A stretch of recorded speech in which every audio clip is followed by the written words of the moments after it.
মোবাইলের নর্তকী তোমারে বড় করে নাই, ফুটবলের খেলোয়াড়ের সন্তান না তুমি, তুমি মুসলমান বাবার সন্তান। এই ছেলেরা, তুমি আর্জেন্টিনার খেলোয়াড়ের বাচ্চা না, তুমি এই অঞ্চলের কোন মুসলমানের সন্তান বেটা। কোন বেঈমান তোমারে মানুষ করে নাই। কার মতো চুল রাখলা? কার মতো? তোমার বাপ কে? তোমার বাবার চুল এমন ছিল? তুমি কোনোদিন তোমার বাপেরে দেখো নাই? বলো, কোন বেঈমানের মতো চুল রাখলা? কোন মুসলিম সভ্য সমাজের চুল এটা হইতে পারে না।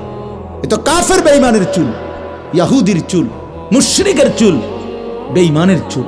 নারী নিয়ে পড়ে থাকে, সারা রাত জিনা ব্যভিচার করে, সারা রাত উলঙ্গ নারী নিয়ে হোটেলে বারে নাচে গায়, ফুর্তি করে মদের আড্ডায়। এই বেহায়া নির্লজ্জ কুকুর বিড়ালের জীবন যাদের, তাদের চুলের কাটিং এগুলো। খবর লো বেটা, লজ্জা থাকলে মুসলমানের বাচ্চা এমন চুল রাখো না। যদি মনে থাকে যে তুমি মার দুধ খাইছো,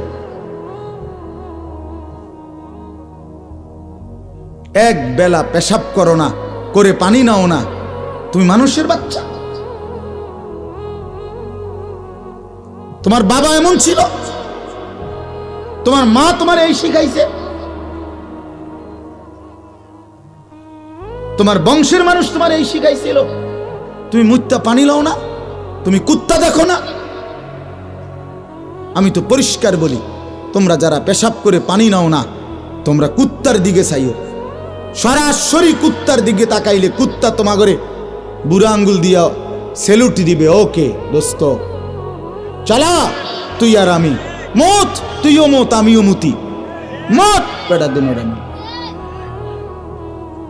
আমরা দুই কুত্তা মত এক লগে, একটা সেলফি উঠা আমার লগে,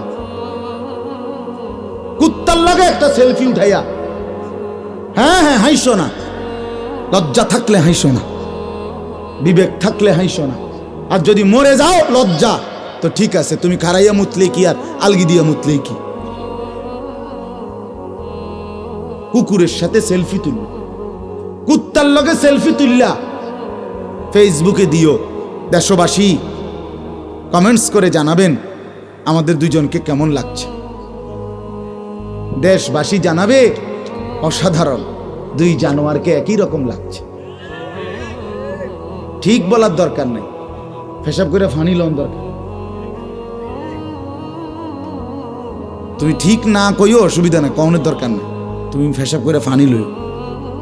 তুমি মুসলমান, তোমার মা মুসলমান, তোমার বাবা মুসলমান। ভাইয়া ছেলেরা, তোমাদেরকে আগে বললাম, আখেরাত ভুলে যেও না, মৃত্যুকে ভুলে যেও না। বাপ মায়ের দুধের হক আদায় করো।